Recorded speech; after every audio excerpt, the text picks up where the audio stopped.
Welcome back to Gen Wars, the combative and sometimes not so combative podcast between the Gen Xers and the sick millennials. Yeah. Steven's a little under the weather today. I'm dying. So we're going to try to keep this brief. I have man cold. We're going to be breaking down episode 5 of X-Men 97 today. We've come up with some criteria to help us better keep on track while discussing these shows. Those criteria are nostalgia bias, production value, spirit and intent, and emotional value, rewatchability, and our overall thoughts and predictions. Before we go any further, make sure you like and subscribe. That lets us know that you guys are enjoying this, and we'll continue to do more. Also go over to Funky Games, Steven's channel, where we're playing through all the quintessential video games that you've never beat, and sometimes we've never beat. So we're going to not be posers anymore. Come watch us play the remaining episodes of Blasphemous, and then come watch the full playthrough of Blasphemous that I'm playing and getting wrecked every moment. It's fun. That being said, spoiler warnings. We're about to get into it. Steven, let's get into the nostalgia bias of this episode. Yeah. So I don't know how much nostalgia bias I have in particular, or what most viewers will take away. It's probably like really cool to see like Genosha as like its probably most fleshed out form. So seeing that in just like the grand utopia that it had, I think that like it was a little bit strange that the like Magneto propaganda thing was kind of being pushed there at the beginning. I think it's a great way of like Magneto did want to be the ruler at one point, but now he's kind of moved away from that. But this is a way to like keep that through line of like, oh, we all believe you can do it. We believe, we want you to be the leader. He's like, bet, but on one condition. And the UN people not really wanting him in that position either. The funniest line was like, yeah, but most countries don't let terrorists run their country. I was like, I don't know about that. I don't remember how much of Genosha they showed in the original show. That's might have been in the later episodes that I didn't necessarily watch or don't remember any those parts. So I did appreciate that kind of seeing it in its vibrancy is pretty cool and what it's become. Yeah, because I think it was just starting out towards the end, because that's where like what Xavier's assassination kind of stopped was the mutant uprising of Genosha, I believe.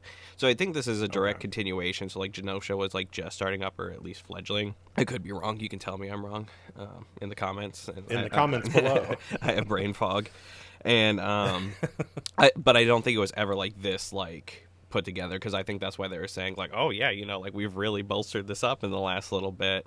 Also a little nod of Gambit like, oh, those are some expensive apples. It's like, where's the money going? Just showing like that little bit of corruption that could possibly been. I don't know if we're going to explore that given how the episode wrapped up, but it was just an interesting it told a lot about what the country was like. This was a very little bit backstory, current story heavy episode. At least the first 3/4 of it, I guess, would be. And the nostalgia for me was like, hey, we're gonna sprinkle in all those people that we've seen with Nightcrawler. Angel absolutely. was there, or Archangel. I don't know what he's considered. Yeah. When he's not under Apocalypse. We got Moira. We got White Queen. We got the other guys that she's with, the Hellfire Club guys. It was just like, here you go. One hit after another. Banshee. Here you go. Here's some Banshee at you. Which I was like, yes, please give me more. Oh, and Multiple Man. Thought that was pretty awesome. Oh, was that wasn't Dazzler, was it? They kept showing her a lot for that not to be someone as prominent. I don't think she's ever been a redhead. She was always blonde. I mean, again, we've changed hair colors and stuff, or whatever, hairstyles. So it's a possibility. Maybe like her daughter or something. That looks like her. I mean, there's probably mutants that have similar powers, so who knows. Moving into production value. What say you of production value? It was pretty good. Yeah, it was pretty good. Yeah, it was. The sound design was something that really stuck out to me, especially going into like all the beams and just like all the voice work production was really what good. Beams? What are you talking about, beams? Yeah, the giant kaiju beams that were coming out. Yeah, that was a Sentinel cool kaiju. Yeah, that was a cool design. I don't think that's been seen before. That tri-head not that I'm aware sentinel thing. That was bonkers. Yeah, where is Genosha? It's still on Earth, right? It's not on the meteor. Okay, yeah. No, it's on Earth. Where that is, though, I have no idea. I don't. Far I don't away. Comment below. Yeah. So I don't have to go fact check. The fight scene was cool. That was a lot of Yes. really fast-paced action, which I know is always brutal on teams doing the animation work. So, but they knocked it out of the park. I guess this kind of moves into the spirit and intent is that going into this episode, I was like, oh, this is just going to be a story episode. We're just going to be getting some backstory. Everyone's we're moving into the next phase, the next episodes where these are going to culminate into something. I guess not that I didn't think that there wasn't going to be some sort of big battle scene, but I figured it was maybe going to be lighter, and this was going to be a let's calm down episode for a minute, and then we're going to hit some real high points. And boy, did they blow that out. They were like, here you go. We're going to hit you with all these heavy emotional things. yeah. And then slap you with a giant fight scene that really just sends this episode through the stratosphere. Because they brought Cable in to try to prevent this. This attack has never happened in any of the prior stuff, right? Is this leveraging one of the old comics that I don't know or something? Yes, I believe so. I saw a headline of tackling a story, pretty dark storyline, but I don't know it offhand. Okay.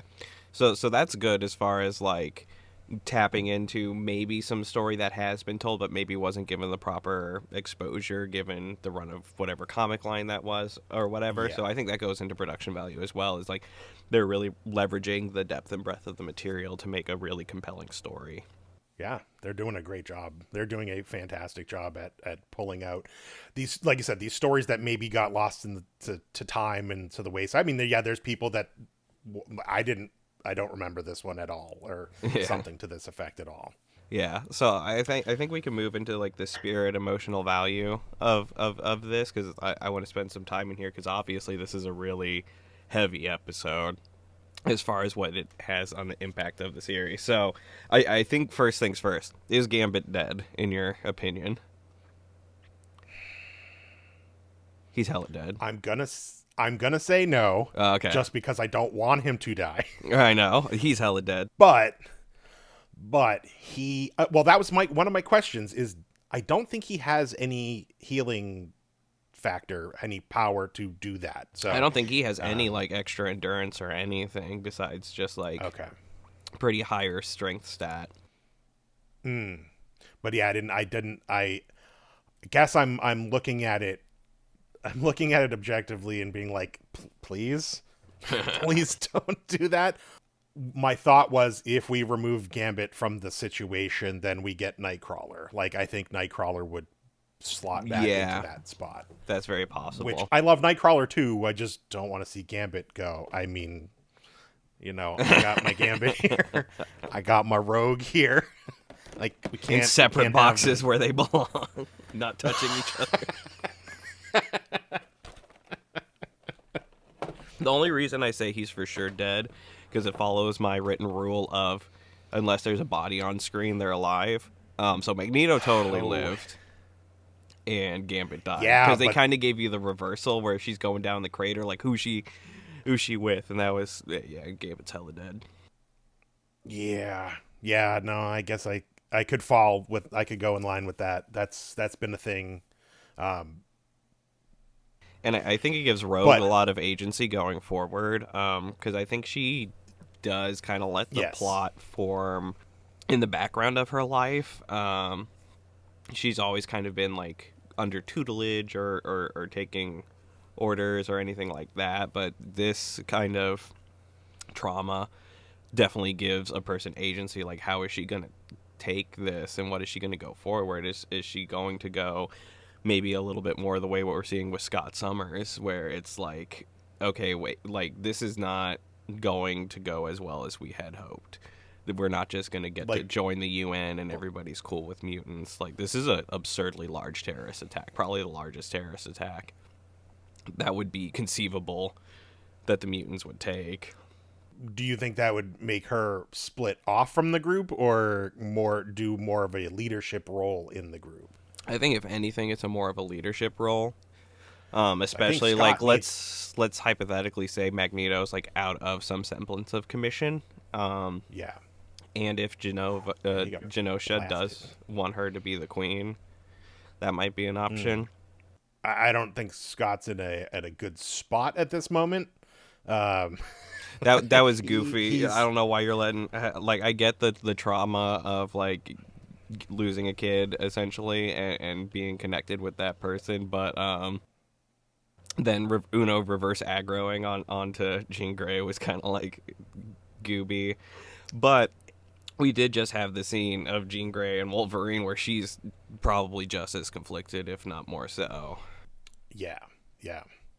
I appreciate that he walked away from it and like, hey, this isn't the way it's supposed. I think he said this isn't the way it's supposed to happen, or this wasn't something to that effect. Like, this isn't the combo that it's supposed to be. Right. And then the fact that Cyclops is effectively cheating on her, right, with herself. I thought it was a clunky line. It's like, just because Sinister took a part of me and you love that too. I was like, this is kind of like the if I was a worm argument.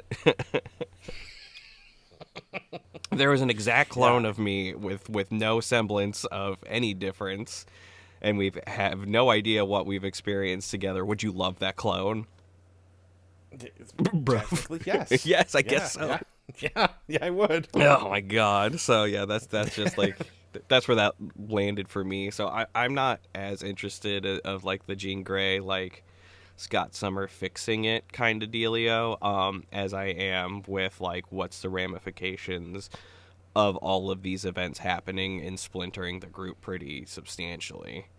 Because I could see that. I think it was super subtle, but Beast's reaction, like in the interview where he's like really comfortable, he's good talking about like being a mutant and interacting with humans, but you could see he was probably the most devastated watching the news in that room of the attack on Genosha, and it's like, yeah, how does that affect him and how he? Because I'm assuming it's a human attack. I don't know who all has access to the Sentinels at this point, because what's his face is in. Well, at one point, didn't the Master Mold become sentient? The one, yeah, that but was we kind of dealt with that Sentinels? in the first episode, didn't we? Yes, I think so. Yeah. Or did we? I guess what we're gonna find out is did we? We thought they thought they destroyed him in the original show. Right. They like flooded him out and thought they destroyed him there, and that wasn't the case either. So maybe it's a sentient thing. I don't know. I guess we'll see in the upcoming episodes. It was interesting to see that Jean and Madeline Pride was able to connect with Cable for a hot minute. Yeah, that was cool. I liked that. She I don't know if she used any powers on him to like see anything. She was just kind of like, no, she just recognized being a mom. Yeah, like in before he took off. That vision was crazy though. The Madeline Pryor Jean Grey vision that they both got. Then when they got like sniper shot in the face. Oh yes, yeah. I was like, who's shooting them in the head with their? Yeah, that was their little blast there. It was very interesting because usually like those shots, I can kind of make out what they're talking about. Like the last vision like this, you can kind of tell.